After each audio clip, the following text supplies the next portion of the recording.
अस्सलाम वालेकुम दोस्तों, ऐसे अच्छे वीडियोस के लिए रोहूरा चैनल को सब्सक्राइब कीजिए।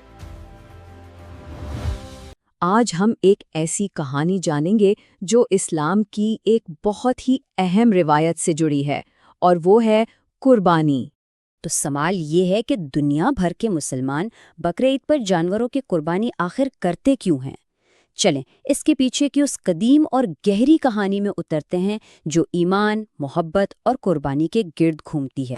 तो ये कहानी शुरू होती है हज़ारों साल पहले, हज़रत इब्राहीम अलैहिस्सलाम से, जो अल्लाह के एक अजीम पैगंबर थे। उन्हें एक ख्वाब के ज़रिए एक खुदाई हुक्म मिला। अब देखें, अल्लाह अक्सर अपने मानने वालों को आजमाता है, ये देखने के लिए कि उनकी मोहब्बत खालिक के लिए ज़्यादा है या उसकी बनाई हुई मखलूक के लिए।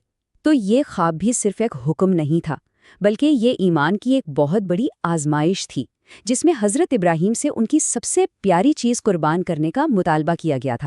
हज़रत इब्राहीम ने सोचा कि शायद उनकी सबसे कीमती चीज़ उनकी दौलत है, तो उन्होंने पहले 100 ऊँट कुर्बान किए। लेकिन ख्वाब फिर आ गया। फिर उन्होंने 200 मज़ीद ऊँट कुर्बान किए, मगर ख्वाब ने फिर भी पीछा नहीं छोड़ा। और तब जाकर हज़रत इब्राहीम को इस दिल दहला देने वाली हकीकत का एहसास हुआ कि असल आजमाइश उनकी दौलत की नहीं, बल्कि उनके बेटे की थी। अल्लाह उनसे उनके इकलौते और लाडले बेटे हज़रत इस्माइल की कुर्बानी मांग रहा था। और ये कोई आम बेटा नहीं था। हज़रत इस्माइल तो एक मौजज़े की तरह थे। हज़रत इब्राहीम को 80 साल की उम्र में, यानी ज़िंदगी भर की दुआओं के बाद औलाद नसीब हुई थी, तो जाहिर है वो उनके लिए नाकाबिले बयान हद तक कीमती थे। इसके बाद जो मरहला आया वो सिर्फ हज़रत इब्राहीम का इम्तिहान नहीं था, बल्कि उनके पूरे ख़ानदान के लिए ईमान की एक कड़ी आजमाइश थी। एक तरफ जहां हज़रत इब्राहीम इस अजीम कुर्बानी की तैयारी कर रहे थे, वहीं दूसरी तरफ शैतान भी अपना काम कर रहा था। उसने भेस बदलकर हज़रत इब्राहीम की बीवी हज़रत हाजरा और उनके बेटे हज़रत इस्माइल दोनों के दिल में शक और खौफ डालने की कोशिश की। लेकिन उनका रद्द अमल खौफ का नहीं था, बल्कि अल्लाह की मर्ज़ी के आगे मुकम्मल तौर पर सर झुका देने का था। जब शैतान ने हज़रत हाजरा को बहकाने की कोशिश की, तो उनका जवाब सुनिए। उन्होंने कहा, अगर ये अल्लाह का हुक्म है तो ये हमारी खुशकिस्मती है। अगर मेरे इस्माइल जैसे 1000 बेटे भी होते तो मैं खुशी खुशी उन्हें अल्लाह की राह में कुर्बान कर देती। क्या कमाल का ईमान था। और सिर्फ वालदा ही नहीं, 13 साला हज़रत इस्माइल का जवाब भी इतना ही पुख्ता था। उन्होंने इस हुक्म की अहमियत को समझते हुए कहा, अगर ये अल्लाह का हुक्म है तो मेरे लिए इससे बड़ी खुशकिस्मती और क्या हो सकती है कि मैं उसकी राह में कुर्बान हो जाऊं।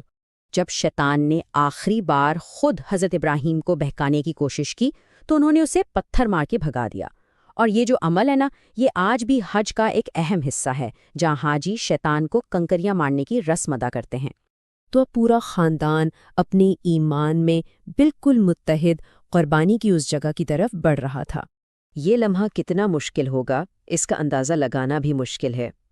इसीलिए हज़रत इस्माइल ने अपने वालिद से कहा, अब्बा जान, अपनी आंखों पर पट्टी बांध लें ताकि मेरा चेहरा देखकर आप मुतज़लज़ल ना हो। तो हज़रत इब्राहीम ने अपने बेटे की ये बात मानी और अपनी आंखों पर पट्टी बांध ली। वो अब अल्लाह के हुक्म को पूरा करने के लिए पूरे तैयार थे। और फिर सपुर्दगी के उस आखिरी लम्हे में उन्होंने छुरी अपने बेटे के गले पर रख दी। लेकिन ठीक उसी लम्हे अल्लाह की रहमत जोश में आई और एक मौजज़ा हुआ।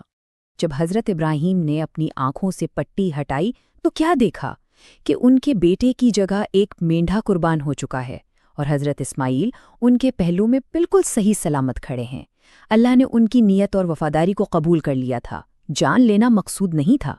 और तब आसमान से एक आवाज़ गूंजी, ए इब्राहीम, तुम आजमाइश में कामयाब हो गए। तुम्हारी ये वफादारी क़यामत के दिन तक याद रखी जाएगी। और बस इसी लम्हे से उनके ईमान के इस अजीम अमल को एक ऐसी रिवायत बना दिया गया जो हमेशा कायम रहेगी। तो सवाल ये पैदा होता है कि ये हज़ारों साल पुरानी कहानी आज की ईद उल अज़हा की रिवायत से कैसे जुड़ती है। दरअसल हज़रत इब्राहीम की ये कुर्बानी सुन्नत-ए इब्राहीमी बन गई, यानी पैगंबर का एक ऐसा अमल जिसे मुसलमान हर साल एक नमूने के तौर पर ईमान की याद ताज़ा करने के लिए दोहराते हैं। اور اس روایت کا صرف روحانی پہلو ہی نہیں، ایک بہت خوبصورت سماجی پہلو بھی ہے۔ قربانی کے گوشت کو 3 برابر حصوں میں تقسیم کیا جاتا ہے، ایک حصہ گھر والوں کے لیے، ایک رشتہ داروں اور پڑوسیوں کے لیے، اور سب سے اہم ایک حصہ غریبوں اور ضرورت مندوں کے لیے۔ اس سے بھائی چارے اور ایک دوسرے کی مدد کا جذبہ بڑھتا ہے۔